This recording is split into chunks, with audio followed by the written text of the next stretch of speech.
ప్రజా సమస్యలపై మరోసారి దీక్ష. గుజరాత్ గులాములు ఓ పక్క, ఢిల్లీ కీలుబొమ్మలు మరో పక్క. వీరితో తెలంగాణ అస్తిత్వానికి ప్రమాదం. కేసీఆర్ ఆనవాళ్లను చెరిపేస్తారంట. బీఆర్ఎస్ పోరుతోనే లగచర్ల భూసేకరణపై వెనక్కి. BRS working president KTR. Telangana తల్లి విగ్రహానికి నివాళులు అర్పిస్తున్న కేటీఆర్, కవిత. కేటీఆర్ ఇట్లా దండం పెట్టుకుంటుడు.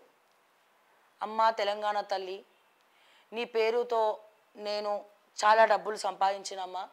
నా ఆస్తులు స్థిరాస్తులన్నీ దేశంలో విదేశాల్లో ఉన్నటువంటి వాళ్ళందరికీ కూడా నేను అక్కడ షేర్లు పెట్టినమ్మా, ఇన్వెస్ట్మెంట్లు పెట్టినా.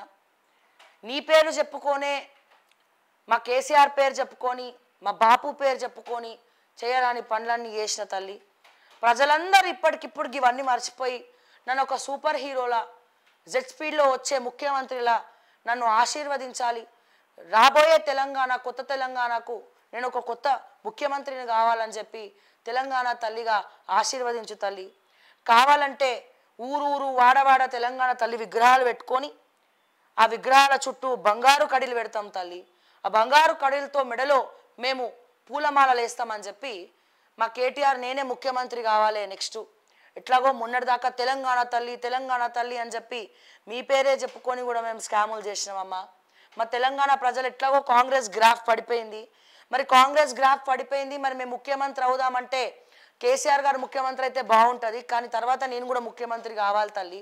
మళ్ళీ నేను ముఖ్యమంత్రి అవుదామంటే మళ్ళీ కవిత వచ్చి జై జాగృతి అంటుంది. అసలే జైలుకి పోయి వచ్చిన వాళ్ళందరూ ముఖ్యమంత్రులు అవుతుండ్రంట.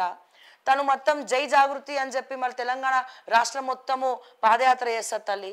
పాదయాత్ర చేస్తే మళ్ళీ అక్కడ కూడా నాకు పదవీ గండం ఉంది. మళ్ళీ ఇటుపక్కనేమో మా బావమరిది ఉన్నాడు, మా బావు ఉన్నాడు హరీష్ రావు. మళ్ళీ ఆయన ఎప్పుడెప్పుడు ఏ ఎమ్మెల్యేలని బీజేపీలోకి తీసుకుపోతాడో తెలియదు తల్లి. ఎటు చూసినా నాకు ఇటు చెల్లెగండము బావగండం ఉంది తల్లి. నన్ను ముఖ్యమంత్రిని చెయ్యి తల్లి, నీకు బంగారు విగ్రహం కట్టిస్తా తల్లి అని చెప్పి మా కేటీఆర్ కళ్ళు మూసుకొని ఇట్లా దండం పెట్టుకుంటుండు. మనసులో మాట ఇది, నన్ను ముఖ్యమంత్రిని చేయండి, ఇటు చెల్లె అడ్డుగా ఉన్నది, అటు బావ అడ్డుగా ఉన్నాడు, అసలే ఉమెన్ సెంటిమెంట్ ఉమెన్ రిజర్వేషన్ అని చెప్పి మాట్లాడుతూ ఉంది, పునరావృతం చేస్తూ ఉంది. బీఆర్ఎస్ కండువా కప్పుకోకుండా జాగృతి కండువా కప్పుకుంటా ఉంది. తెలంగాణ మొత్తం తిరుగుతా పోరాడుతూ అంటా ఉంది. పాదయాత్ర చేస్తే మళ్ళీ ఎక్కడ సెంటిమెంట్ రాజుకొని మళ్ళీ ఎక్కడ ముఖ్యమంత్రి అవుతుందా అని భయం అవుతూ ఉంది. మరి నా పరిస్థితి ఏంది అని చెప్పి మా కేటీఆర్ సార్ దండం పెట్టుకుంటుండు తెలంగాణ తల్లికి.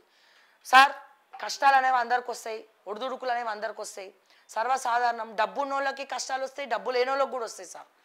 కానీ మరి మీకు ఎటువైపు నుంచి, కుడివైపు నుంచి కష్టం రాబోతుందా, ఎడమ వైపు నుండి కష్టం రాబోతుందా మాకు అర్థం కావట్లేదు సార్.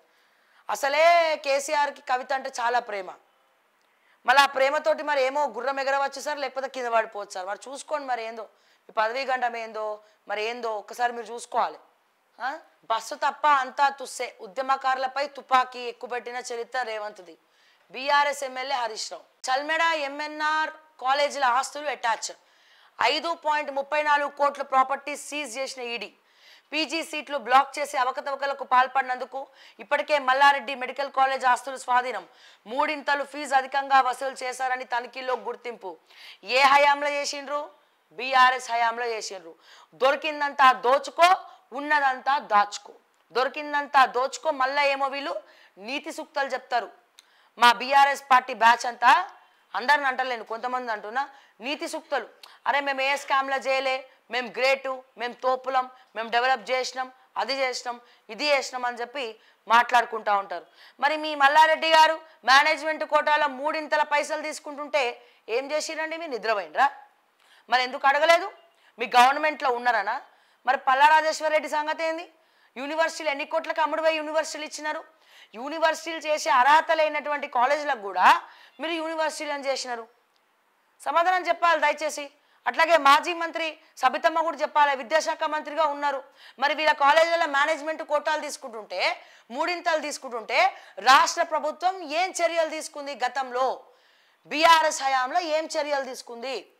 సమాధానం చెప్పండి. ఇప్పుడు మాట్లాడతారు కదా మేము ఎందులో లేము, మేము నీతిమంతులం, మేము ఏం చేయకుండానే మాకు 4 లక్షల కోట్ల ఆస్తులు వచ్చినాయి, రెడ్ కార్పెట్ వేసినాం, పార్టీలో 1000 కోట్లు వచ్చినాయి, మాది డబ్బున్న పార్టీ, అది ఇదని మాట్లాడతారు కదా. మరి ఎట్లొచ్చింది? ఎట్లా సంపాదించిండు? ఈ మల్లారెడ్డి యూనివర్సిటీలా మరి ఈ దందాలు ఎవడు చేసిండు? మేనేజ్మెంట్ కోటాల అప్పనంగా పైసలు తింటా ఉంటే చోద్యం చూసిందా మీ ప్రభుత్వం?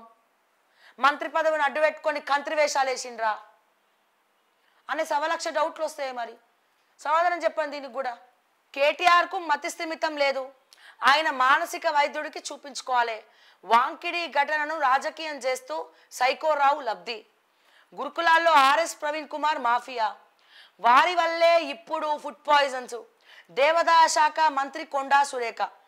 సరే కొండా సురేఖ గారు, నేను చెప్పేది ఏంటంటే కేటీఆర్కి మతి స్థిమితం ఉందా లేదా అనేది మాకు తెలియదు, కానీ మీరు ఇక్కడ ఒక పేరు తీసుకున్నారు. ఎవరిది? ఆర్ఎస్ ప్రవీణ్ కుమార్ గురుకులాల్లో మాఫియా అని చెప్పి మీరు ఒక పేరు తీసుకున్నారు. సో ఆర్ఎస్ ప్రవీణ్ కుమార్కి జర ఒక వాల్యూ ఉంది. ఎంతోమంది విద్యార్థులను చదివిపించి అతను చాలామందిని దేశ విదేశాలకు పంపించినాడు, ఎంతోమంది బతుకులు నిలబెట్టినాడు. సో వాళ్ళని మీరు మాఫియాతో పోల్చడం అనేది కరెక్ట్ కాదు. ఇక కేటీఆర్ని మీరు మతిస్థిమితం లేదంటారా, మతిస్థిమితం ఉందంటారా, గజనీ బ్రదర్ ఆఫ్ రజనీ అంటారా, లేకపోతే ఇంకేమంటారా అనేది అది మీ ఇష్టం. ఇక ఓకే, ఇది నేను చెప్పదలుచుకున్న ఈ విషయంలో.